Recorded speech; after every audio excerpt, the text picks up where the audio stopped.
L'une des grandes particularités de la malédiction de Strahd est son tirage du Tarot-K. Restez à l'écoute si vous êtes un maître de jeu qui veut savoir comment procéder à la bonne aventure de Ravenloft.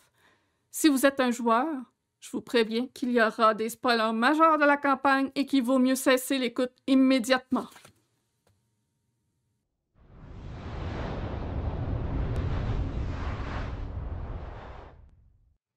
Lors de leur rencontre avec Madame Eva, une diseuse de bonne aventure, les personnages vont être tirés au Tarot-K. En tout, 5 cartes seront pigées et celles-ci vont déterminer l'emplacement de 3 puissants artefacts qui serviront à détruire Strahd, un allié qui les accompagneront dans leur quête, et l'endroit où Strahd sera dans le château pour la confrontation finale. Puisque les cartes sont tirées au hasard, ça permet d'avoir une aventure très différente des autres et rend ce module facilement rejouable. Advenant que pour une raison quelconque, les joueurs évitent le campement de temps de Tsar, il est possible de procéder à cette lecture lorsqu'ils rencontrent Esmeralda d'Avenir ou de déplacer Madame Eva au campement près de Vallaki.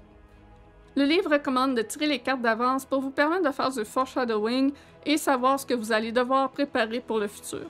Libre à vous d'attendre en présence des joueurs pour avoir la surprise du résultat vous aussi. Vous pouvez tirer au hasard ou choisir les cartes que vous voulez. Les choisir vous permet d'avoir un contrôle sur les lieux que les personnages auront à visiter. Et ainsi, ça évitera que tous les items se retrouvent au même endroit. Et d'avoir les items dispersés va aussi les inciter à explorer un peu plus du royaume. Vous gênez pas d'enlever les cartes que vous aimez pas et de truquer le paquet s'il faut. Si vous possédez pas de Tarot-K, il est possible d'utiliser un jeu de cartes à jouer ordinaire. Vous retrouverez les équivalences des cartes dans le chapitre 1 dans la section La bonne aventure de Ravenloft. Si vous pouvez vous acheter un jeu de Tarot-K, ça fait un bon accessoire pour une meilleure immersion si vous jouez en présentiel, mais ce sera très peu utilisé durant la campagne. Donc c'est à bien y penser si l'achat en vaut la peine. Le tirage aux cartes est un moment important de la campagne et si vous le désirez, vous pouvez rendre cette expérience plus immersive en y ajoutant de l'ambiance, comme de tamiser les lumières et d'allumer des bougies, de décorer avec des accessoires un peu ésotériques, une boule de cristal par exemple, sur une table de velours noir. Et prenez votre temps. Laissez les joueurs se languir d'avoir les résultats en laissant un silence entre chaque révélation. Lorsque vous êtes prêt à faire le tirage au sort, séparez le paquet en deux en mettant de côté les cartes avec un symbole de couronne. Mélangez le reste et déposez 3 de ces cartes face cachée sur la table en partant de la gauche, en haut et à droite. Ensuite, prenez le second paquet avec les symboles de couronne, mélangez et tirez 2 cartes que vous posez encore face cachée, l'une au bas et l'autre au centre. Le tout devrait former une croix. Retournez une à une les cartes dans le même ordre que vous les avez placées en lisant la prédiction. La première carte indique le lieu où se trouve le livre de Strahd, un journal écrit de sa main qui leur donne du savoir sur celui-ci, les permettant d'en apprendre plus sur leur ennemi. La seconde dévoile l'emplacement du symbole sacré du corbeau, un item puissant qui détient plusieurs propriétés très efficaces contre les vampires et les morts. De base, cet item peut être utilisé uniquement par les paladins et clérics de bon alignement. Si vous n'en avez pas dans votre groupe, considérez que le simple prérequis soit d'être de bon alignement. Ce serait ridicule de priver le groupe d'un item à cause d'une classe qu'ils n'ont pas choisie au final. La troisième carte pointe le lieu où se trouve l'épée solaire, une arme puissante produisant de la lumière du soleil, ayant appartenu au défunt frère de Strahd, Sergei von Zarovich. Ensuite, la quatrième carte pointe vers un allié qui va se joindre à eux pour éliminer Strahd, et la dernière, l'emplacement dans le château où les personnages trouveront Strahd et qu'il combattra jusqu'à sa mort, puisque dans toute autre rencontre, Strahd s'échappera si sa vie est en danger. Je vous recommande de faire des rappels à vos joueurs du Tarot-K à l'occasion pour ne pas qu'ils oublient ces quêtes, surtout s'ils se questionnent sur quoi faire. Et fournissez-leur une version écrite du résultat qu'ils pourront consulter à tout moment. Passons en revue les emplacements possibles des trésors, certains sont plus intéressants que d'autres. Ça pourra vous aider à déterminer si vous truquez votre tirage ou pas. Si vous voulez sauter tout de suite au choix d'alliés ou à la conclusion avec mes dernières recommandations pour le tirage du Tarot-K, sautez au moment indiqué par le timestamp dans la description. 1 d'épée, Avenger. L'item est en possession du chef des revenants à Arkinvostold, Vladimir Hongard. Pour prendre possession de l'item, les joueurs devront retrouver le crâne du dragon d'argent, Arkinvost, qui se trouve dans le château de Ravenloft, et le rapporter à Arkinvostold. Non seulement cette quête leur permet de récupérer l'item, mais cela leur donnera en plus un bonus à leur classe d'armure et revigorera l'espoir de toute la vallée avec la colonne de lumière solaire qui se voit de partout. C'est selon moi la meilleure quête qui doit être faite, avec ou sans artefacts s'y trouvant. Avoir un +1 d'AC, c'est énorme, et en plus, ça force à explorer le château avant la confrontation finale. Les personnages peuvent aussi essayer de prendre l'artefact de force à Vladimir s'ils ne veulent pas faire cette quête. Par contre, il y a de fortes chances qu'ils signent ainsi leur arrêt de mort. C'est l'un des combats les plus dangereux qu'ils peuvent rencontrer.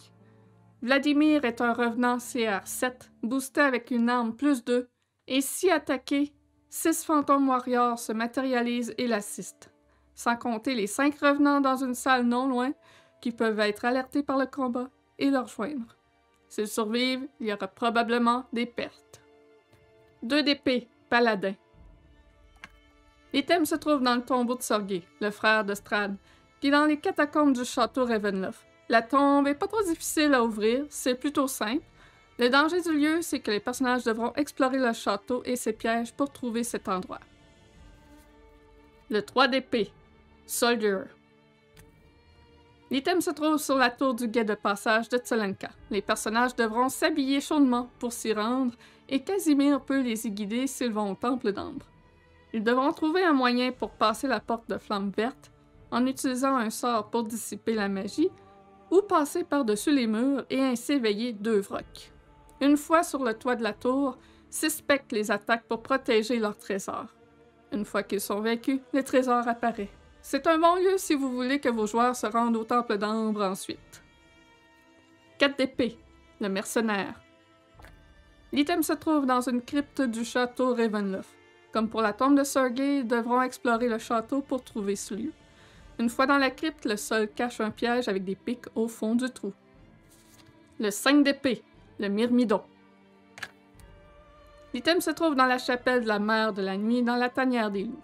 À l'évidence, les personnages peuvent pas juste entrer et prendre l'item, ça dépend beaucoup de leur approche et des événements passés. Ils peuvent entrer de façon pacifique, mais fort probablement qu'ils iront en ce lieu en but d'éradiquer les garous. C'est un endroit dangereux, avec un grand nombre de garous, et en plus, quiconque prenant un item de cette chapelle se retrouve maudit. Leurs nuits sont remplies de cauchemars et n'ont aucun bénéfice de repos pendant la nuit. 6 d'épée, le Berserker. L'item se trouve dans la crypte du château Ravenloft. Dans celle-ci se trouvent 3 Hellhounds qui attaquent dès que la porte est ouverte, accompagnés d'une Ret. 7 d'épée, Hooded One. L'item est dans la tête de la statue dans le hall du temple d'Ambre. Les personnages devront s'habiller pour le froid et traverser les dangers de la passe de Tsolenka. Une fois dans le hall du temple, ils seront accueillis par une fireball lancée par Nepheron, un arcanolote qui réside dans la statue et protège le temple des étrangers. 3 Flameskulls se joignent de la partie par le biais d'alcôves dans une salle adjacente. Le temple est l'un des rares donjons à explorer de la campagne, et nombre de secrets et magies s'y trouvent qui sauront ravir vos joueurs. Mais c'est aussi un lieu très dangereux. 8 d'épée, Dictator. L'item est dans la salle d'audience du château Ravenloft, juste derrière le trône. Il n'y a pas de danger dans cette salle et c'est plutôt facile d'accès. Le vrai danger sera lorsque les personnages repartiront par la porte d'entrée et seront attaqués par les gargouilles et dragons qui protègent le château. 9 d'épée, Tortureur. L'item se trouve dans le grenier du bourgmestre de Vallaki. Les personnages devront trouver un moyen de s'y infiltrer, ce qui peut se faire quand même aisément. Il n'y a pas de danger en ce lieu, à moins qu'il provoque le baron Valakovitch. Avoir un item à cet endroit peut amener les personnages à rencontrer Victor Valakovitch, puisque son bureau se trouve aussi dans le grenier. Maître des épées, Warrior. L'item se trouve dans le tombeau de Strahd, dans les catacombes du château Ravenloft. Les personnages devront éviter le piège devant l'entrée de cette salle et ensuite combattre les 3 concubines vampires qui s'y cachent. 1 d'étoile, Transmuteur. L'item est dans la tour nord du château Ravenloft. Pour y accéder, les personnages passeront par un escalier qui leur dévoilera l'existence du cœur du chagrin. L'ascension de cette tour ne sera pas facile avec le risque de tomber et les armes animées accompagnées de jeunes vampires qui vont les attaquer. 2 d'étoiles, divineur. L'item se trouve dans le campement de l'étang de Tser, dans la tente même de Madame Eva. Elle leur donnera aussitôt l'item en réalisant qu'il est juste sous son nez. Un peu trop facile comme carte selon moi. J'aurais tendance à la retirer. 3 d'étoiles, Enchanter. L'item se trouve sous le monument de Marina à Bérez. Les personnages doivent avoir parlé au fantôme de Laszlo Ulrich dans son manoir à Bérez pour connaître l'existence de cette statue. Une fois que les personnages bougent le monument pour récupérer l'item, ils sont attaqués par 7 morts qui ont les stats d'un roturier et qui explosent en une nuée de serpents venimeux lorsque vaincus. Étant à Bérez, il y a aussi le danger de la proximité de Baba Lysagar. 4 d'étoiles, Abjureur. L'item se trouve dans le fort d'Argynvostolt. Contrairement au 1 d'épée, ici les personnages n'ont aucune quête à faire pour récupérer l'objet. Le seul danger est celui des revenants en temps les lieux. 5 d'étoiles, Élémentaliste. L'item se trouve dans un modèle réduit du château Ravenloft dans le Temple d'Ambre. Les personnages devront détruire cette réplique du château pour trouver l'objet et affronter les dangers du temple. 6 d'étoiles, Evoker. L'item est dans une crypte du château Ravenloft. Ils auront un mini-puzzle à résoudre pour dévoiler l'objet. 7 d'étoiles, Illusionniste. L'item est dans la roulotte de Rictavio. Ils devront fouiller sous le siège avant sans être vus par les propriétaires du parc de stockage, ou s'ils sont en bon terme avec Rictavio, ils pourront simplement le lui demander. 8 d'étoiles, Necromancer. L'item se trouve dans le bureau du château Ravenloft. Aucun danger dans cette salle, le vrai dilemme sera de s'y rendre et de quitter le château. 9 d'étoiles, Conjureur. L'item se trouve dans la hutte de Baba Lysagar. Si vous voulez un combat avec cet adversaire légendaire et sa hutte, c'est la carte qu'il vous faut, car Baba Lysagar ne se départira pas de quoi que ce soit qui pourrait faire du mal à Strahd, son fils chéri. Maître des étoiles, Wizard. L'item se trouve au dernier étage de la tour de Van Richten. Le vrai danger de cet endroit est la caravane d'Esmeralda, si les personnages sont trop curieux, et le puzzle de la porte s'ils sont maladroits pour effectuer la danse. Logiquement, ce serait l'endroit le plus vraisemblable où le livre de Strahd pourrait se trouver, puisque Van Richten a déjà commencé la traduction de celui-ci. 1 de pièce, Swashbuckler. Un autre trésor dans l'une des nombreuses cryptes du château Ravenloft. Les personnages devront détruire 2 gargouilles. 2 de pièce, Philanthropiste. L'item se trouve dans la crèche de l'abbaye Saint-Marcovia. Si les personnages sont en bon terme avec l'abbé, ils n'auront aucun problème à récupérer cet item, mais devront affronter 6 ombres dans la salle adjacente. S'ils sont en mauvais terme avec lui, ils auront les Mongrelfold contre eux. 3 de pièce, Trader. L'item se trouve chez les magiciens des vins. Les personnages devront régler le problème des druides et des blights pour y avoir accès. 4 de pièce, le marchand. Le trésor se trouve dans la cave à vin du château Ravenloft, caché dans un baril de vin vide. S'ils ne sont pas chanceux dans leur recherche et ouvrent le mauvais baril, ils pourraient se retrouver face à un pudding noir. 5 de pièce, Guildmember. Le trésor se trouve dans une crypte du château Ravenloft. Aucun piège ou ennemi dans celle-ci. 6 de pièce, le Beggar. L'item est en possession de Casimir. Les personnages devront l'accompagner au Temple d'Ambre et ensuite au château Ravenloft pour l'aider dans sa quête de ramener sa sœur à la vie. Seulement une fois complété, l'item leur sera donné. C'est une bonne carte pour faire explorer le temple et le château, et le revirement de situation, une fois que sa sœur Patrina est vivante, est une belle surprise. Elle fera semblant d'être l'amie des héros, uniquement pour ensuite se retourner contre eux et s'allier avec Strahd. 7 de pièce, Thief.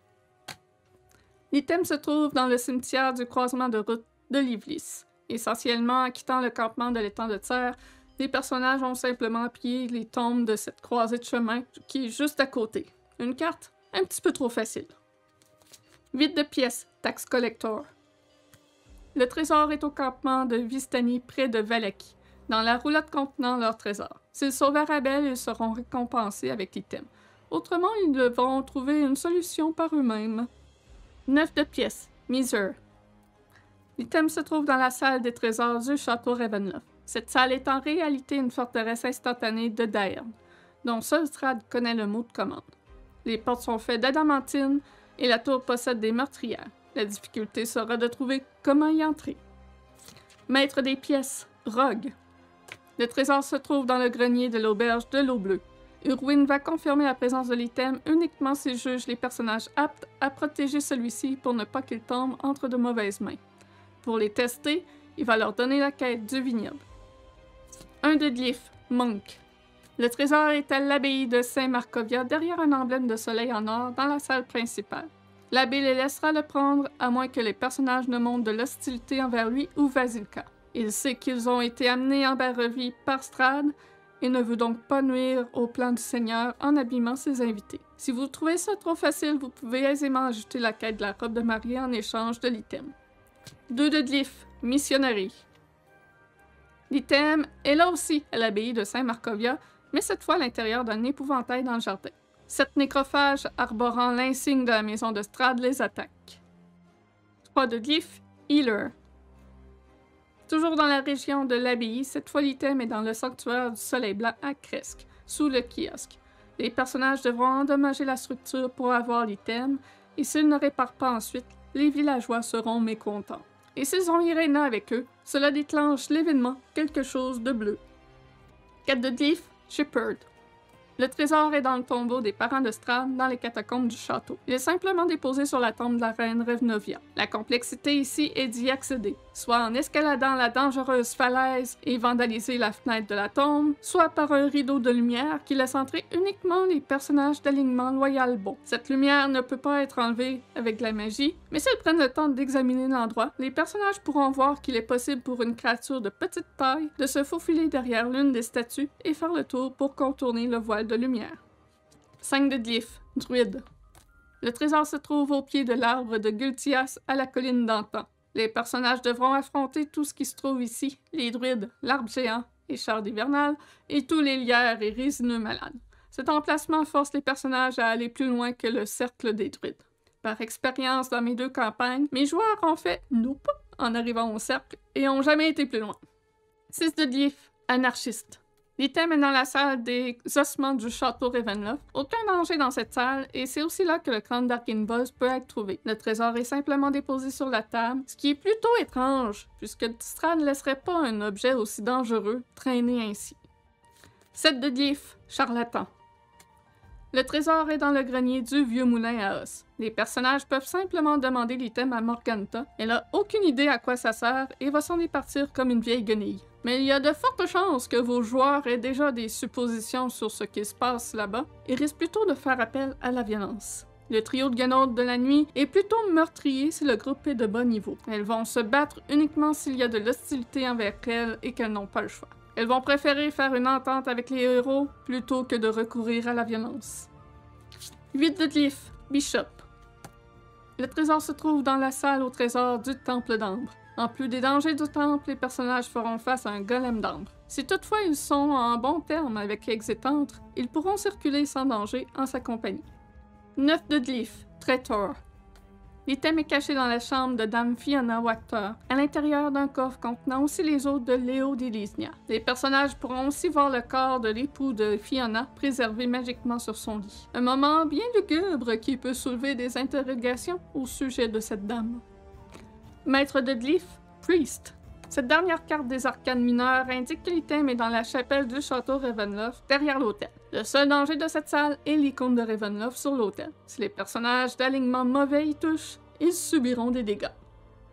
Passons maintenant aux cartes d'arcanes majeures, les couronnes, et regardons les alliés possibles que la 4e carte révèle. Quelques cartes ont 2 options, A et B. Vous pouvez choisir le résultat que vous voulez, ou déterminer que le A est une carte à l'endroit et le B, la carte est à l'envers. Cet allié les aidera pour vaincre Strahd, et il peut prendre son action pour donner une inspiration à un joueur qu'il voit, si Strahd est aussi en vue. Ce petit bonus est surtout bon pour les alliés plus faibles, qui seront moins efficaces en combat.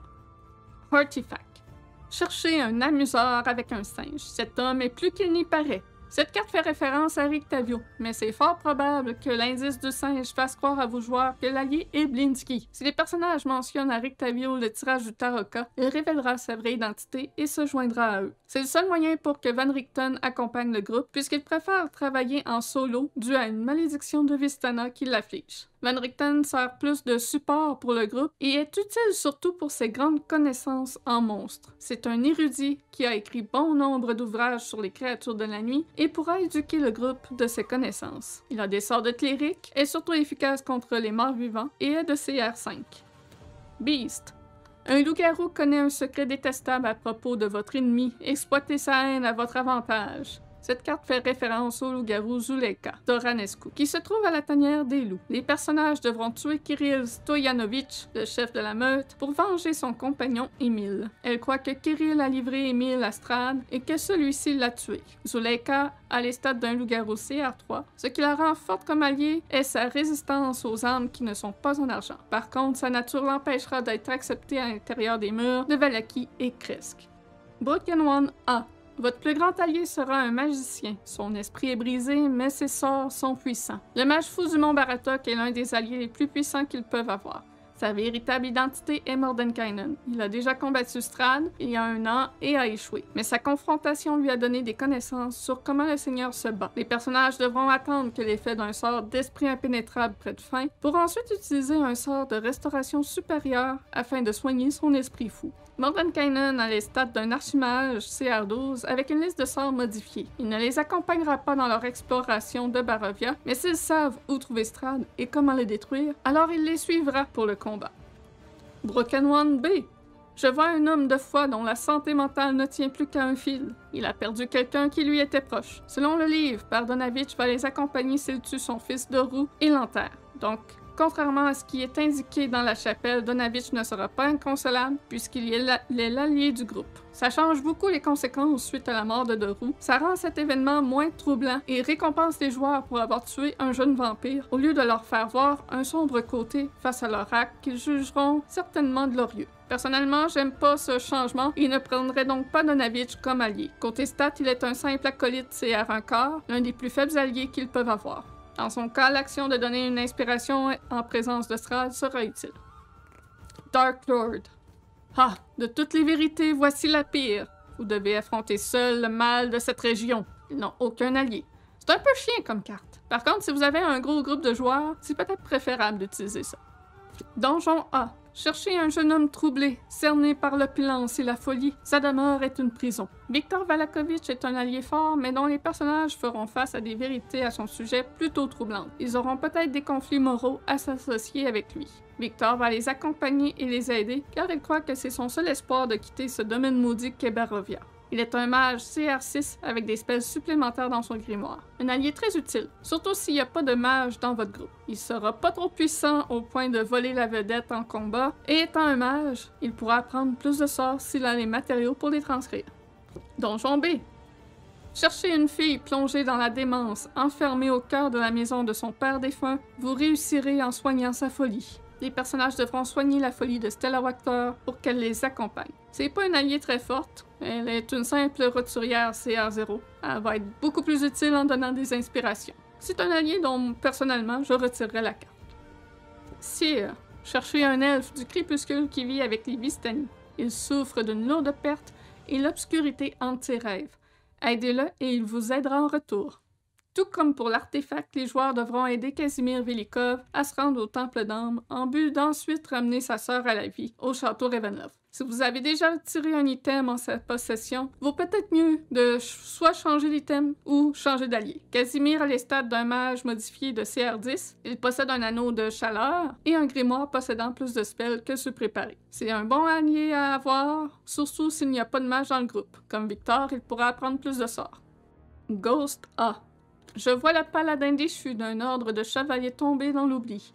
Il erre comme un fantôme dans l'antre d'un dragon mort.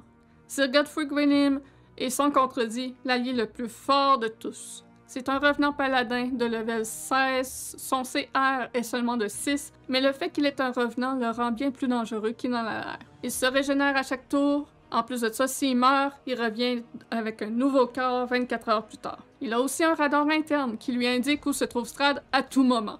Et il est extrêmement difficile à tuer. Même si son CR est beaucoup plus bas que Mordenkainen, juste ces éléments-là le rend OP selon mon expérience. Godfrey va rejoindre le groupe s'ils arrivent à le convaincre et acceptent de rendre l'honneur de l'Ordre du Dragon d'Argent en faisant la quête du Krondarkinbust. Étant un paladin, si votre groupe penche plus vers les actes mauvais, il risque pas d'apprécier leur compagnie. L'inconvénient de l'avoir comme allié, c'est qu'à l'évidence, son apparence de mort l'empêchera d'entrer dans les villes, mais aussi, sa haine pour Strahd est si intense que s'il le voit, il foncera l'attaquer sur le champ, ce qui pourrait mettre le groupe en danger. Ghost B. Réveiller l'esprit du chevalier malhabile, dont la crypte est profondément enfouie dans les entrailles du château. La citation pourrait faire penser à Sergei, mais ce n'est pas lui.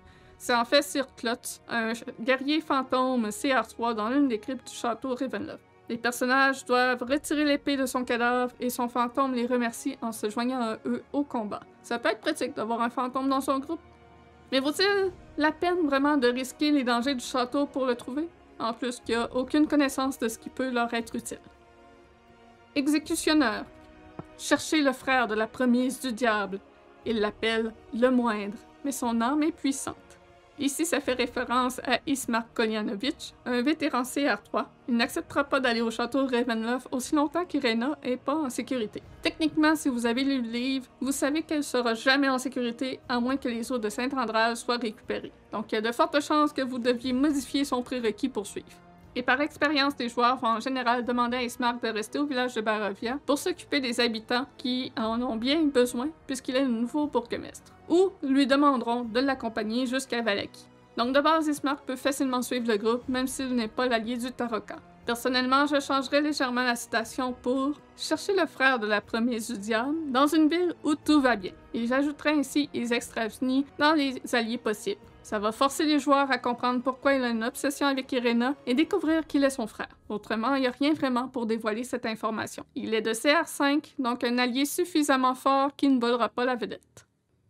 Horseman A. Je vois un homme de noble naissance, mort, protégé par sa veuve, redonner vie au cadavre de l'homme mort, et il deviendra un fidèle allié. Nikolai Whiter, l'époux de Fiona, est un drôle d'allié à avoir. Les personnages devront user d'un sort pour relever les morts sur son cadavre préservé par son épouse. Il les aidera, même si Fiona proteste. Il est un noble de CR 1/8, donc pas très fort. Il sera plus utile avec les inspirations. Il peut toutefois faire un excellent remplacement comme bourgmestre de Vallaki, puisqu'il ne partage pas l'avis de Fiona au sujet de Strahd.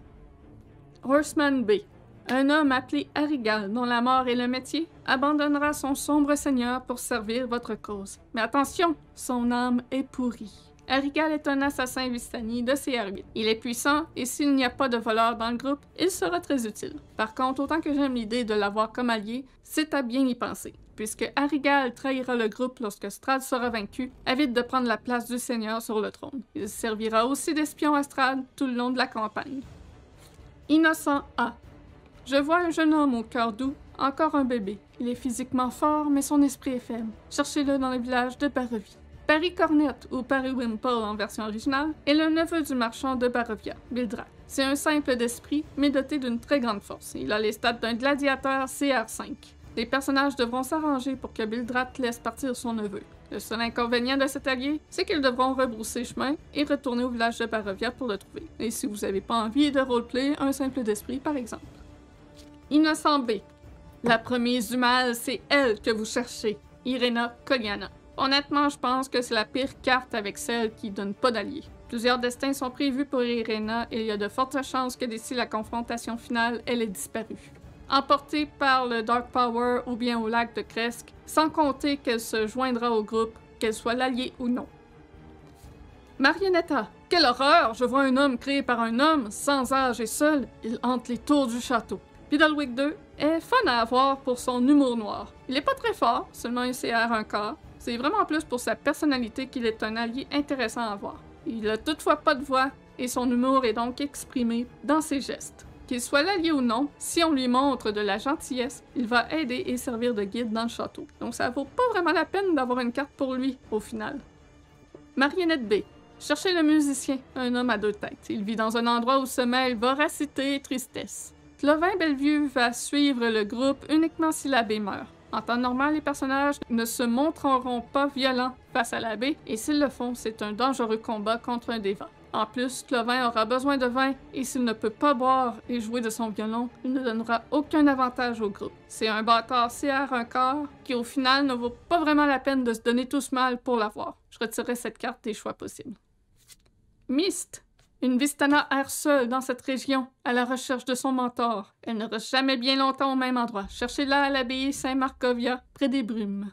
Ah, Esmeralda d'avenir, une favorite des joueurs dans les PNJ, et avec raison. C'est parmi les meilleurs alliés que l'on peut avoir. Elle est de CR8, possède bon nombre de spells utiles, des armes magiques, et sans parler de sa roulotte tirée par des chevaux magiques. Étant une élève de Van Richten, elle possède aussi bon nombre de connaissances sur les monstres. Le seul inconvénient, c'est qu'elle est une entêtée et n'a pas l'habitude de combattre en groupe. Elle agira donc sans penser aux autres et souvent sur un coup de tête. Raven. Trouvez le chef des plumeux qui vit dans les vignes. Il est vieux, mais il lui reste une guerre à livrer. Davian Martikov est un corbeau-garou de CR2. L'avoir comme allié signifie être allié au gardien de la plume, un réseau d'espions dans tout Barovia. Davian n'est pas le plus fort des alliés, mais les connaissances qu'il apportera avec sa guilde sont précieuses, tant que le groupe apprécie la présence d'un vieux grincheux. Tempter A. Je vois une enfant, une Vistana, mais dépêchez-vous car son sort est en jeu. Cherchez-la au lac. Arabelle est une simple roturière de CR0. C'est une enfant attachante et plus intelligente que ceux de son âge. Ses dons de clairvoyance peuvent être utilisés pour effrayer le groupe, et la présence d'une enfant les assagira certainement. Il sera plus utile en donnant des inspirations et en se cachant lors des combats par contre. Il y a toutefois un problème si le groupe ne parvient pas à la sauver de Bluto et qu'elle meurt noyée. Et finalement, la carte du Tempter B. J'entends une cloche sonner pour un mariage, ou peut-être est-ce le glace. Le bruit nous amène vers une abbaye à flanc de montagne, où vous trouverez la femme qui est bien plus que la somme de ses parties. Vasilka est un golem de chair de CR5. Il a très peu d'armes en adamantine dans la campagne, donc à moins d'utiliser de la magie contre elle, elle sera très résistante. Le livre ne donne pas d'indication sur comment les joueurs peuvent enrôler Vasilka dans leur quête de détruire Strahd. L'abbé pense avec raison qu'il est inutile de le tuer et que de marier Vasilka à Strahd est le seul moyen de sauver Barovia. Il peut pas être convaincu autrement. Alors j'en assume que les personnages devront vaincre l'abbé pour que Vasilka les suive, puisqu'il ne laissera pas sa création partir et risquer d'être abîmée. Je passerai pas en revue tous les lieux où l'on peut trouver Strahd, toutes les cartes sont bonnes. Mais si vous tenez à ce que vos joueurs explorent le plus possible le château avant de le trouver, placez-le soit haut dans les tours ou bas dans les cryptes. Et mes derniers conseils, si vous décidez de truquer votre tirage du Taraka, sont les suivants. Ne laissez pas voir à vos joueurs que c'est truqué.